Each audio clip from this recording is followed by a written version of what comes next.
ቀበና ግንፍሌና አቃቂን ጨምሮ በርካታ ወንዞች በውስጡ የያዘችው አዲስ አበባ ለወንዞቿ ትኩረት ነፍጋ ዘመናትን አሳልፋለች።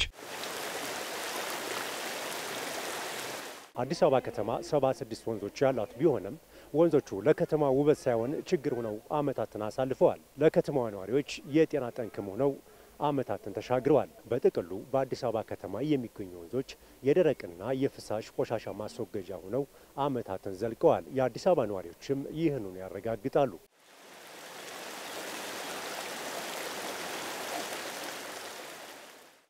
ከ1961 ዓመተ ምህረት ጀምሮ ነው ያለው።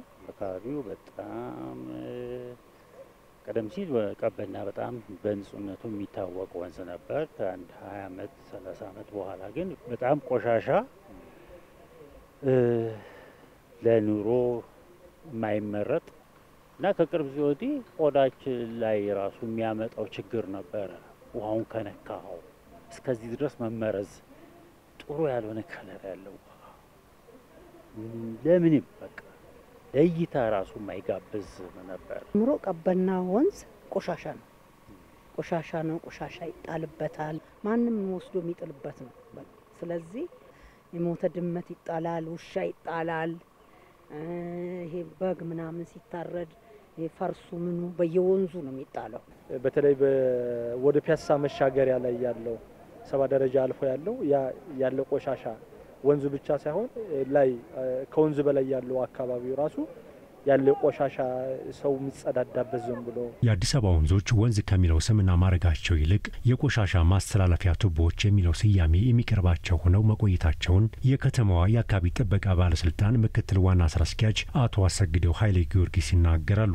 እነዚህ ወንዞች ቀድሞ የነበራቸው ገጽታ ኦሬዲ ነዋሪዎች፣ አገልግሎት ሰጪ ተቋማቶች፣ ኢንዱስትሪዎች አጠቃላይ ፍሳሻቸውን ከወንዝ ጋር ያገናኙበት ሁኔታ ስለነበረ ብክለቱ በዛው ልክ ከፍተኛ ነበር የነበረው ማለት ነው። ስለዚህ ደረቅ ቆሻሻ የሚጣልባቸው መጸዳጃ ቤቶች የተገናኘባቸው የሚፈስባቸው ሌሎችም በካይ የሆኑ ነገሮች በወንዞቹ ላይ ስለነበረ አጠቃላይ ገጽታቸው ለከተማው ሕዝብም ጭምር ብዙ ጥቅም ላይ ያልዋለና ችግር ውስጥ የነበሩበት ነበር።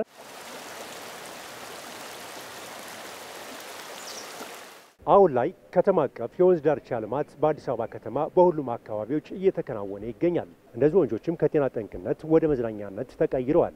የቱሪስት መዳረሻን አስፋፍተዋል። የከተማ ነዋሪዎችም የመዝናኛ አማራጭ ሆነዋል። ይህም የነዋሪዎችን ጥያቄ የመለሰ ተግባር ሆኗል። ለአይንም ለህፃናት ወርቃሉ። አሁን ከትንሽ ሰዓት በኋላ ብትመጣ በጣም ብዙ ህፃናት መሮጥ መጫወት ምናምን አይቆሽሹም፣ አይጎዱም፣ ምን አይሉምና ተፈጥሮም ደግሞ እንደዚህ ተስተካክሎ ልማት ተነሺ ነው ቀራልዘኛው ትክክል ነበር። መንግስት ነው ያልኩት። በፊት ቅር ተሰንቼ ነበር እንዴት ይያካክ ዘረፋሉ ሰዎች። አሁን ከተንሳ በኋላ ግን ነው ይሄ ነው መሆን ያለበት ማለት ነው። እዚህ መልካም ስራ የተሰራበት እንትን ነው። እንግዲህ መንግስት ይሄን በማድረጉ እንደማንኛውም ነዋሪ ተደስቻለሁ። አሁን ንጹህ ሆኖ ቆንጆ ሆኖ ይኸው አየነው። በጣም ያልጠበቅነው እና ያየነው እና በጣም ደስ የሚል ነው። አሁን እኛ ተሳት በኋላ እናቶች እኔ አሁን ተሳት በኋላ ስራዬን ጨርሼ እዛ ነው ሄጄ ልማቱ ይሄን ምንም ሳይ በጣም ደስ ይለኛል። አሁን ትውከት የለ፣ ተቅማጥ የለ፣ ጉንፋን የለ፣ አፍንጫዬን አፈነኝ እንደዚህ ሆንኩኝ የለም።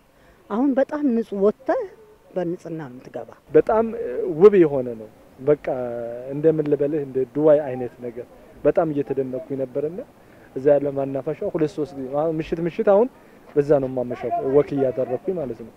ያለው ገጽታው በጣም ሪፍሬሽ የሚያደርግ ነው። በጣም በተለይ ማታ ላይ እንደዛ አድርገህ ሪፍሬሽ አድርገህ ስትተኛ ለአይምሮ ጥሩ ነውና ይሄ በጣም ጥሩ ነገር ነው። ደስ የሚል ነገር ነውና አዲስ አበባ እንደ ስሟ ውብን ለማድረግ ያደረገው ያለው መንግስት በጣም ትልቅ የሚደነቅ ነገር ነው። በከተማዋ እየተከናወነ የሚገኘው የኮሪደር ልማትና የወንዝ ዳርቻ ልማት የአየር ንብረት ለውጥን ለመከላከልና ብዝሃ ሕይወት ለማስጠበቅ ሚናው የጎላ ነው ያሉት አቶ አሰግደው ኃይሌ ጊዮርጊስ ተግባሩም ከተማዋ ለነዋሪዎቿ የተስማማች ከተማ ለመገንባት አስችሏልም ብለዋል። አጠቃላይ የተዛባ የአየር ንብረትን ከማስተካከል አኳያ ከፍተኛ የሆነ አስተዋጽኦ ነው ያላቸው። ስለዚህ የነበረውን ብክለት በመቀነስ ረገድ ትልቅ ፋይዳ ነው ያለው። በጥቅሉ ግን የስነ ምህዳሩን ከማስተካከል አኳያ ከመጠበቅ አኳያ ብዝሃ ህይወቶች ደግሞ የበለጠ እየጨመሩ ቁጥራቸውም እየጨመረ እንዲሄድ ከማድረግ አኳያ ትልቅ ፋይዳ ነው ያላቸው። ጎርፍ አደጋንም ከመቀነስ ከማስተካከል አኳያ ከፍተኛ የሆነ ፋይዳ ነው ያለው ማለት ነው። የስራ ዕድል በመፍጠር ረገድ ከፍተኛ ፋይዳ ነው ያለው። ቱሪስት የውጭም የሀገር ውስጥም ቱሪስት የጉብኝት እንዲሆን ከማድረግ አኳያም ትልቅ ፋይዳ ነው ያለው።